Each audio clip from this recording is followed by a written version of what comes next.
C'est le Gilles, auteur d'un livre qui sort aujourd'hui, que nous recevons. Le livre s'appelle « La démocratie à l'état gazeux, une histoire politique 1945-2045 ». Et j'ai bien dit 2045, c'est chez Flammarion, c'est un bricolage intellectuel, c'est toi qui le dis. En tout cas, c'est une fantastique et nécessaire boîte à outils pour réfléchir la démocratie. Et tu nous as déjà parlé de cet état gazeux dans l'émission. Rappelle-nous ce que c'est et pourquoi tu as choisi de filer la métaphore chimique, état solide, état liquide, état gazeux. Très bien.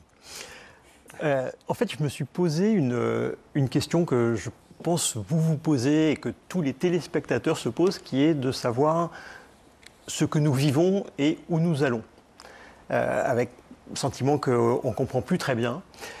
Et donc j'ai essayé dans ce livre de proposer une grille de lecture et pour ce faire, une mise en perspective, tu l'as dit, 1945-2045, avec l'idée qu'il faut un peu se décoller de l'actualité au jour le jour, et une métaphore chimique, là aussi que tout le monde connaît sur les différents états de la matière. Et je fais un parallèle, je dis on a connu une démocratie à l'état solide, qui avait donc une forme, qui était le clivage gauche-droite.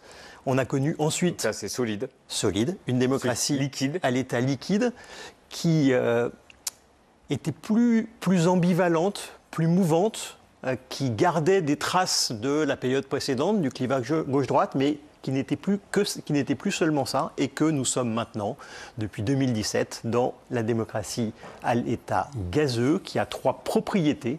Elle est informe, elle est instable et elle est inflammable. Et on parlera aussi d'un autre état qui est encore plus inquiétant, qui est l'état plasma. Parce qu'il y a un 4e état de la matière. On le verra tout à l'heure. Tu ouvres ce livre avec une scène inaugurale. Nous sommes à Bercy, tu es à Bercy en avril 2016. Emmanuel Macron est ministre de l'économie et tu dînes avec lui et une dizaine d'experts. Il fait ça tous les mois, je crois. Et il vous annonce qu'il va être candidat à l'élection présidentielle. Tu n'y crois absolument pas. Tu lui dis, et tu avais raison. Un an après, il est élu. Alors, qu'est-ce qui se passe pendant ce dîner ? Je commence le livre par cette scène parce que c'est à ce moment-là que naît l'idée des 3 états de la matière pour appliquer à la démocratie. Donc c'est vraiment le point de départ du livre en parle même, et du dîner. Et j'en parle, puisque dans ces dîners, donc on avait tous les mois depuis 2012, la règle un peu implicite est que je faisais l'introduction sur la situation politique et la situation de l'opinion. Parce que c'est le meilleur. Et ce jour-là, je devais... Il dit pas non, hein. Non, pourquoi tu veux qu'il dise non, oui, mais en plus c'est vrai, donc non. Voilà. J'exprimais mon désaccord. Ce qui n'est jamais simple avec Emmanuel Macron. Désaccord sur le positionnement, en lui disant que le risque du positionnement qu'il adoptait, c'est qu'à la fin, la seule alternative, ça soit le Rassemblement national, et désaccord sur la tactique, en lui disant, en démontrant, en construisant ça très bien, qu'il s'était engagé dans une impasse et qu'il ne pourrait pas être élu. Un an après, il était président de la République. Paul ? Oui. Tu as dévoré le livre de Gilles. Oui, parce que des livres qui décryptent le pourrissement de démocratie, il y en a pléthore, mais le tien, Gilles, il est différent parce que c'est un livre qui nous permet vraiment de comprendre l'époque dingue qu'on est en train de traverser. On te savait intellectuel, on te découvre chimiste, professeur Finkelstein, on peut même t'appeler, parce que pendant tout le livre, on l'a dit, tu files la métaphore des états de la matière. C'est drôle ce que tu as fait là. À la politique, c'est pas mal, ça m'a pris la journée. Les états de la matière appliqués à la politique, c'est-à-dire solide, liquide et aujourd'hui gazeux. Gazeux parce que la démocratie est devenue informe, instable et inflammable, et surtout parce que le gaz, généralement, ça pue. Et pour illustrer ta démonstration, Gilles, tu donnes différentes dates qui ont été des tournants de la démocratie. La première, c'est 1962, quand les Français décident par référendum d'élire le président de la République au suffrage universel direct. Dorénavant, le peuple français élira son président au suffrage universel. La démocratie est alors solide, c'est-à-dire qu'elle est stable et clairement structurée autour de 2 partis, de gauche et de droite. Mais tout ça va se brouiller et basculer à l'état liquide. Et la charnière, selon toi, c'est 1992, le référendum sur le traité de Maastricht. Alors à propos de ce traité, les clivages politiques ne se situent pas où on les trouve habituellement. C'est ainsi qu'hier, dans le journal de 20h, vous avez pu entendre un socialiste, Jean-Pierre Chevènement, s'opposer à ce traité que défendait pourtant François Mitterrand, et un UDF, Bernard Stasi, prônait de son côté sa ratification. Pour la première fois, le sujet de l'Europe brouille le clivage gauche-droite et divise l'intérieur des partis. Les pro-européens des deux bords font même campagne ensemble. On voit par exemple ici le socialiste Pierre Bérégovoy et le centriste François Léotard faire meeting commun pour le oui. La poignée de main, la poignée de main. Le oui à Maastricht l'emportera ric-rac à 51%. L'Europe divise à nouveau les partis en 2005 lors du traité sur la Constitution européenne. La fracture est alors béante entre la campagne et les grandes villes. Les électeurs deviennent infidèles. L'extrême droite s'enracine profondément et une nouvelle gauche radicale va émerger sur le paysage politique. Le nom socialiste existe, il prend sa place dans le nom de gauche. Cette fois, le non à la Constitution européenne l'emporte à 54%. Mais 2 ans plus tard, séisme, Nicolas Sarkozy fait passer le traité de Lisbonne, que beaucoup interpréteront comme une trahison du peuple. On a voulu ignorer les peuples et maintenant leur voix se fait plus forte. La démocratie à ce moment-là, elle est liquide donc, et il y a un moment précis où elle va passer à l'état gazeux selon toi, le 23 avril 2017 à 20h précises. Il est 20h, voici les résultats de ce premier tour. C'est Emmanuel Macron qui arrive en tête, Marine Le Pen est en 2e position. Parce que pour la première fois, les 2 grands partis de gauche et de droite sont absents du second tour. Un ovni politique va devenir président. Tout le monde nous disait que c'était impossible. Mais ils ne connaissaient pas la France. Parlez de toi. C'est quand même classe, tu vois, il parle de toi, son discours inaugural, Gilles. Mais ce qui m'a stupéfait avec ce livre, c'est que je n'ai pas reconnu le Gilles Finkelstein qu'on a l'habitude de voir sur ce plateau, puisqu'on te connaît pour ta mesure. À chaque fois que nous, on affirme quelque chose, tu nous ramènes sur terre avec ta petite voix toute douce et tu viens apporter de la nuance dans tout ce qu'on peut dire. Eh bien là, non, on te découvre affirmatif et inquiet, voire alarmiste, parce que tu anticipes le moment où la démocratie, après avoir été solide, liquide et gazeuse, va basculer dans un autre état dont tu nous parleras tout à l'heure. Alors, on va reprendre les choses dans l'ordre. Paul, il le disait, on est passé du solide au liquide avec le référendum sur le traité de Maastricht en 92, et il y a ce que tu appelles le séisme de 2005. À partir de ce moment-là, une fracture qui ne va jamais se ressouder. Pourquoi ? Pourquoi elle ne va pas se ressouder ? Parce que, en fait, le clivage européen va venir traverser d'abord la droite en 1992, puis la gauche en 2005. Et ce n'est plus avec les positionnements politiques que l'on va pouvoir comprendre un certain nombre de votes et un certain nombre de positions. Et cette superposition de clivages, le clivage gauche-droite, le clivage européen, d'autres clivages qui viennent s'y ajouter, fait que là où la démocratie à l'état solide avait de la simplicité, eh bien, elle devient beaucoup plus complexe et il est beaucoup plus difficile de s'y repérer dans une démocratie à l'état liquide et a fortiori à l'état gazeux. Et tu dis que c'est en 2005 que le monde des petites villes et de la ruralité s'oppose au monde des métropoles et de Paris. Alors c'est là où il y a un clivage géographique qu'on retrouve d'ailleurs dans beaucoup d'autres pays qui commence à se structurer. Le oui l'a emporté massivement à Paris et dans les métropoles. Le non l'a emporté dans la ruralité et dans les petites villes. Il y a un clivage sociologique qui s'est affirmé de plus en plus fortement selon que tu étais cadre ou ouvrier. À 80%, tu votais pour le oui ou tu votais pour le non. Et ces clivages-là ne recouvraient pas exactement les clivages politiques, les positionnements politiques antérieurs. Et donc ce moment, 2005, ça a été plus qu'une réplique de 1992, ça a été un véritable séisme parce que le non, en plus, l'a emporté. Et peut-être, Paul le mentionnait, parce que après la victoire du non, bien que Nicolas Sarkozy ait dit pendant sa campagne présidentielle qu'il ferait adopter par voie parlementaire le traité, le peuple a ressenti malgré tout ce vote comme un manque de respect de celui qu'il avait formulé dans le référendum. Alors on bascule donc à l'état gazeux en 2017. Emmanuel Macron est à la fois l'effet et la cause de cet état gazeux. Ça c'est toi qui le dis. C'est moi qui le dis. Il est l'effet, c'est-à-dire que c'est parce que la situation était à ce point dégradée qu'il a pu être élu.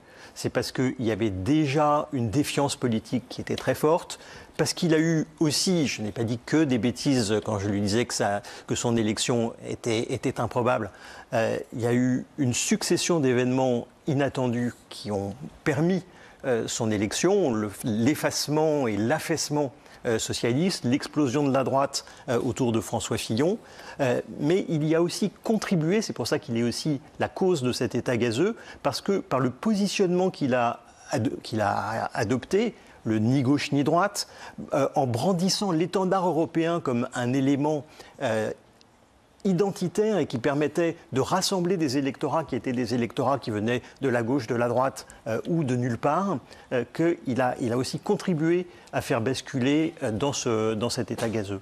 Et après ce dîner, est-ce que tu as été réinvité? On ne s'est jamais revus.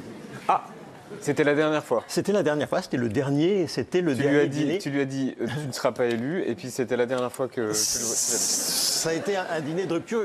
Il m'est arrivé de le recroiser, d'ailleurs la semaine dernière encore, quand à l'Élysée a été organisé cette espèce de débat sur démocratie et réseaux sociaux, mais je l'ai vu dans des cadres où nous étions fort nombreux, et donc je n'ai jamais eu... Il t'a demandé un conseil? Non, je ne l'ai même pas... Le RN, tu dis que c'est du solide dans du gazeux. Alors pourquoi c'est du solide dans du gazeux? Parce qu'une des caractéristiques du gazeux, c'est que les particules sont beaucoup plus mobiles. Et ça, c'est pour la matière. En démocratie, à l'état gazeux, les électeurs sont beaucoup plus mobiles. Ça veut dire que d'une élection à une autre, ils changent leur vote. Que pendant une campagne électorale, ils changent leur vote. Sauf ceux du RN. C'est pour ça que je dis qu'il y a un bloc solide dans le gazeux. Eux reproduisent leur vote d'élection en élection. C'est la fidélité qui existait dans la démocratie à l'état solide. Elle n'existe plus que chez les électeurs du Rassemblement national. Plusieurs pages sur la violence, les violences physiques, violences numériques, violences contre les élus, violences terribles comme ce matin à Oléron. Comment expliquer cette violence? Alors, je te disais, dans les propriétés de l'état gazeux, instable, on vient de le voir, informe, il n'y a pas un clivage qui permet de comprendre les positions. La troisième caractéristique, c'est que c'est inflammable. Et une des manifestations de cette propriété, d'une démocratie qui est inflammable, c'est la violence. La violence sous des formes très diverses que tu viens d'évoquer, et une violence qui est à la fois tolérée. Il y a une partie de la population, 15, 20, 25%, qui considère que la violence est un moyen acceptable pour faire valoir ses revendications dans une démocratie, et qui est en même temps redouté, largement redouté, y compris le spectre d'une guerre civile, un peu dans la droite ligne de cette série La Fièvre qui est sortie il y a quelque temps. Il y a 40% des Français qui disent redouter une guerre civile. Et donc ça, c'est un des éléments d'une démocratie qui est une démocratie inflammable, cette violence tolérée et redoutée. Et comme autre élément, le complotisme, t'en parles beaucoup aussi. Alors je parle aussi, c'est un autre élément de cette démocratie inflammable, c'est le complotisme, là aussi qui touche 15, 20, 25% une idéologie de la population, qui est une idéologie molle, mais une idéologie qui est une véritable représentation du monde, c'est-à-dire l'idée que tout ce que l'on raconte, tout ce que l'on entend est falsifié. Et elle se traduit comment politiquement, cette idéologie? Les complotistes, ils ont une couleur politique? Ils votent plutôt à extrême gauche, extrême droite? Alors, ils votent un peu plus pour le Rassemblement national et pour LFI. Ils ont surtout pour caractéristique d'être plus jeunes que le reste de la population. Alors, solide, liquide, gazeux, tu as évoqué donc ces trois états chimiques, il y en a un quatrième qui est l'état plasma, le scénario cauchemar, la foudre qui s'abat sur notre démocratie. Les pages dans le livre sont passionnantes, c'est un long passage. Comment le résumer en quelques mots, l'état plasma? L'état plasma, c'est la dissociation des atomes en chimie. L'image, c'est la foudre. La foudre qui s'abat sur notre démocratie. Si je le résume très rapidement, c'est le scénario, je ne dis pas que ça va se passer comme ça. Je dis c'est un scénario qui maintenant est un scénario plausible et qu'il faut prendre au sérieux. Et une des ambitions de cet essai, c'est d'alerter sur ce risque-là. Concrètement, ça veut dire quoi? Ça peut vouloir dire 2030, demain, en France, la fin de la démocratie libérale. C'est-à-dire, on aura encore des élections, mais la démocratie libérale, l'état de droit, un certain nombre de droits individuels et collectifs, ça sera gravement compromis. Et je fais... Il n'y a pas de garde-fou? Alors, pourquoi je dis ça? Je le fais à partir d'un scénario précis qui est l'élection, la possible élection d'un candidat du Rassemblement national à la présidence de la République. Et je ne le fais pas à partir d'un procès d'intention. Non, tu fais ça à partir de faits et de ce qu'ils ont annoncé, et qu'à partir de 3 mois, au bout de 3 mois, vouloir faire, à partir de leur programme et notamment d'un élément très précis, et je ne parle que de la démocratie, je ne regarde pas le programme sur les questions économiques, qui est le référendum sur la préférence nationale. Et donc c'est la volonté de réviser la Constitution, donc de changer notre Constitution de manière très profonde et d'y introduire, alors avec une procédure qui serait un véritable coup de force constitutionnel et avec un objet qui reviendrait à remettre en cause profondément notre histoire. C'est la suppression du droit du sol, c'est l'introduction de la préférence nationale, c'est-à-dire le fait que pour des emplois, pour des logements, selon que vous soyez français ou étrangers, même en situation régulière, vous ne soyez pas traités de la même manière. C'est la surveillance des binationaux, y compris pour l'accès à un certain nombre d'emplois dans la fonction publique. Et donc, je dis là, et ça peut arriver très vite, donc en 3 mois. En 3 mois. Tout ça, ils peuvent le démonter. Ils sont élus au mois de mai et de juin. Le référendum a lieu en septembre. Quand on regarde réellement quel est le contenu de cette proposition, je dis en 3 mois, le risque c'est une atteinte très profonde à la démocratie libérale. Et donc si on tire, donc là on voit ce qui peut être détruit en 3 mois, mais qu'est-ce qui se passe du coup sur 3 ans? Alors ce qui se passe sur 3 ans, c'est que... Au bout de 3 ans il se passe ça en un peu plus grave. Ça c'est pour la France. Et puis il y a un deuxième horizon, tu dis que ce livre c'est 1945-2045. Là je regarde un certain nombre de grandes tendances dont on sait qu'elles sont là. Le réchauffement climatique, le vieillissement démographique, la révolution numérique, sans doute une forme de stagnation économique en Europe par rapport aux autres pays. Et quand on regarde ce que peuvent être les effets pour la démocratie de ces grandes tendances, je dis c'est un risque d'affaiblissement, peut-être d'affaissement, d'attrition de la démocratie représentative. Je vais donner une illustration très précise. L'IA. On parle beaucoup des effets de l'IA sur l'emploi, sur la santé, sur l'éducation. On regarde assez peu des effets sur la démocratie, et notamment un point que je trouve très intéressant. Nous faisons confiance à l'IA pour de plus en plus de domaines de notre vie personnelle. De plus en plus, à la place d'experts, on considère que l'IA est meilleure que les experts, par exemple pour les diagnostics en matière de santé.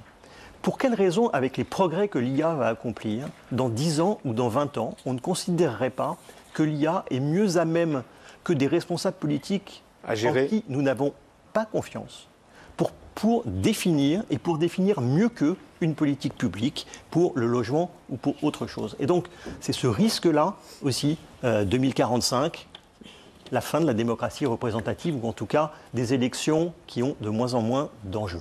Si je te demande en 15 secondes, mais vraiment montre en main, 15 secondes, quelque chose d'optimiste. Oui, mais si je pensais que c'était foutu, je n'aurais pas écrit ce bouquin. Très bien. Ben voilà, c'est passionnant. Ça s'appelle La démocratie et l'état gazeux. Et c'est un livre que l'on conseille vivement.